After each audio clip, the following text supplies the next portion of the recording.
مرزا قرآن شریف کا ترجمہ کس طرح کفریہ کرتا ہے؟ اسٹوڈنٹس حضرات ذرا سن لیں۔ سورہ یونس آیت نمبر 18 ہے۔ جی ٹھیک ہے۔ وَيَعْبُدُونَ مِن دُونِ اللَّهِ مَا لَا يَضُرُّهُمْ وَلَا يَنفَعُهُمْ۔ جی اس کا صحیح ترجمہ یہ ہے کہ یہ مشرک لوگ، کافر لوگ اللہ کے علاوہ ان چیزوں کی عبادت کرتے ہیں جو نہ ان کو نقصان دے سکتی ہیں نہ نفع دے سکتے ہیں۔ ترجمہ تو اس کا یہ ہے۔ صحیح ہے۔ اس نے ترجمہ کیا کیا کہ وہ عبادت کرتے ہیں اللہ کی جو ان کو نہ نقصان دے سکتے ہیں نہ نفع۔ اچھا، عبادت کرتے ہیں اللہ کی کی۔ جو ان کو نہ نقصان دے سکتے ہیں نہ نفع۔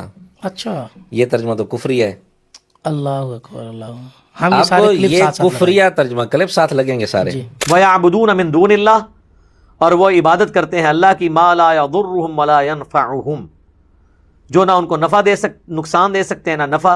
یہ کفریہ ترجمہ ہے کہ اللہ نہ نفع دے سکتا ہے نقصان دے سکتا ہے۔ بالکل بالکل کفری ہے، کفریہ ترجمہ ہے۔ زیادہ سے زیادہ اس پر یہ بہانہ بنایا جا سکتا ہے کہ یہ سلپ آف ٹنگ ہے، ہاں ہو جاتا ہے سلپ آف ٹنگ، کوئی مسئلہ نہیں ہے، لیکن یہاں بہانہ نہیں چل سکتا۔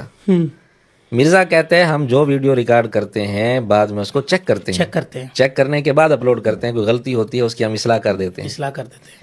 تو سلپ آف ٹنگ کا بہانہ تو نہیں چل سکتا کیونکہ یہ دعویٰ کر چکے ہیں۔ ایک اور بات، ٹھیک ہے چیک کرتے ہوئے بھی مرزا ٹون تھا، مرزا خود بھی یہ الفاظ بولتا ہے، چیک کرتے ہوئے مرزا ٹون تھا، نہیں پتہ چلا غلطی کا۔ تو اب ہم کہتے ہیں مرزا یہ ویڈیو ڈیلیٹ کر دے۔ میں ویڈیو کا حوالہ بھی دے دیتا ہوں صحیح ہے، تاکہ وہ کوئی حجت تام ہو جائے۔ یہ ترجمہ مرزا نے قرآن کلاس نمبر 83 اس ویڈیو میں یہ ترجمہ کیا ہے 25 منٹ 40 سیکنڈ پر۔ اللہ ٹھیک ہے، یہ کفریہ ترجمہ ہے۔ جب اس طرح کی بات کسی اور کتاب میں ہو، مرزا کہتے ہیں اس کتاب کی پرنٹنگ بند کرو۔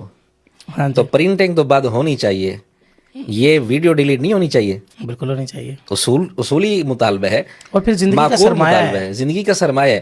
قرآن کلاس نمبر 83 جس میں اس نے کفریہ ترجمہ کیا ہے اپنے ہی اصول پر چلتے ہوئے، جس طرح وہاں مطالبہ کرتا ہے پرنٹنگ بند کرو، تو یہ ویڈیو ڈیلیٹ کرے، ترجمہ درست کرے، درست کرنے کے بعد ویڈیو اپلوڈ کر دے۔ ہمیں تو کوئی ضد نہیں ہے، صحیح ہے، لیکن ایسا نہیں کرے گا مرزا۔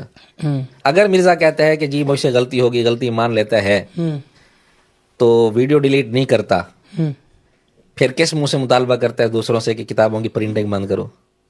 مطالبہ تو نہیں کر سکتا یہ۔ بالکل درست بات۔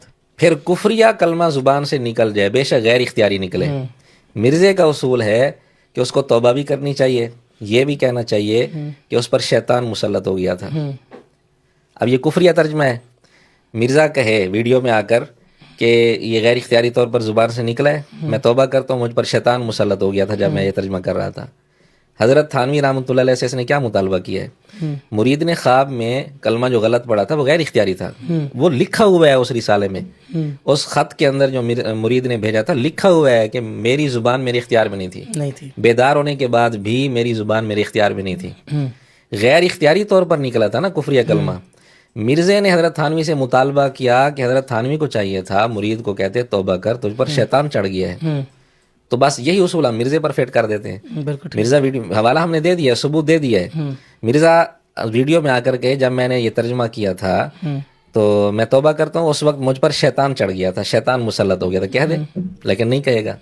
تو یہ کس منہ سے حضرت تھانوی سے مطالبہ کر رہا ہے؟ یہ پھر مطالبہ تو منافقت ہے۔ بالکل ایسے اگر اپنے اصول میں مخلص ہے تو اپنے اوپر یہ اصول لاگو کرے۔ جزاک اللہ خیر۔ آگے زیادہ سے زیادہ شیئر کریں اور ہمارے چینل کو سبسکرائب کریں۔